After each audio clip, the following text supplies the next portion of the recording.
Isra, berjalan malam daripada Mekah ke Baitul Maqdis. Ceritaan itu pun ceritaan hadis Nabi SAW.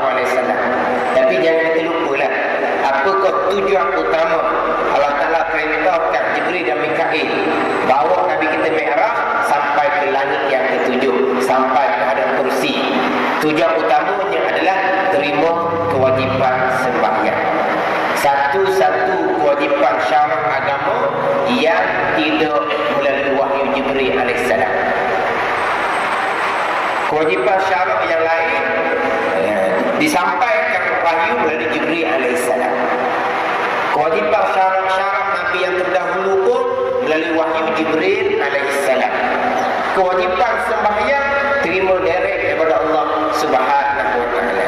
Nak cerita besarnya kedudukan sembahyang dalam agama kita. Dalam rukun Islam, kewajipan sembahyang sahaja yang difardukan di Mekah. Rukun Islam yang lain, sembahyang, puasa, zakat, haji difardukan di Madinah. Walaupun peristiwa Isra dan Mi'raj berlaku ketika Nabi masih lagi berada di Mekah, tetapi sudah hampir Nabi kita hendak hijrah ke Madinah.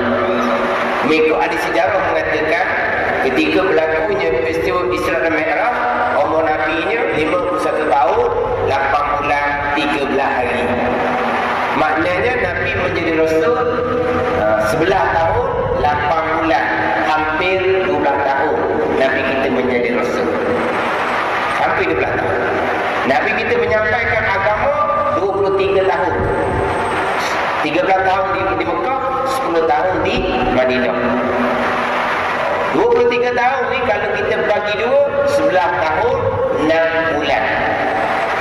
Peristiwa Isra dan Mi'raj, Nabi kita terima kewajipan sembahyang 11 tahun 8 bulan, separuh yang kedua. Difardukan tiang agama sebesar-besar tuntutan zahir, iaitu mendirikan sembahyang. Dan separuh yang pertama tu, Nabi kita tekan berkaitan pegangan, berkaitan dengan tauhid. Ini agama. Kita nak ambil agama, kita mesti mengikut sebagaimana agama yang dibawa datang oleh Nabi SAW. Kita jangan tengok, jangan ambil ujung, kita ambil daripada awal. Awalnya adalah awal din ma'rifatullah, awal agama mengenal Allah Subhanahu wa taala. Ini agama yang dibawa oleh Nabi SAW. Jangan ambil tengok saja, ambil ujung saja, awal pegangan, tak heran. Oh, ni bukan agama yang datang dari Nabi SAW. Jadi dalam 4 pegangan kita kena ulang-ulang lah. Jadi kalau kita ni agak ringkas, waktu kena ngaji suku sakat lah, cari kitab yang khusus cara dalam 4 pegangan. Kalau ni kena ulang-ulang, walaupun kita kata kita dengar cakap lidah sekalipun, sebab dalam bab usuluddin dia tidak ada khilaf. Ia tak sama dengan bab fiqh ni. Bab fiqh ni dia banyak khilaf, banyak mazhab. Sebenarnya di kalangan ulama Ahlussunnah wal Jamaah dalam bab tauhid tidak ada khilaf. Kalau salah dalam bab pegangan, habis cerita. Salah dalam bab pegangan, tambahan berpegang akidah kufur, kekal dari selama-lamanya, walaupun sembahyang puasa dah tinggal sekalipun. Itu dalam bab pegangan. Jadi sebelum nak cerita bab sembahyang tiang agama, kena kemah dulu usuluddin, iaitu tapak agama. Tapak kemah boleh cocok dengan sembahyang tiang agama dan disempurnakan dengan tuntutan agama yang lain.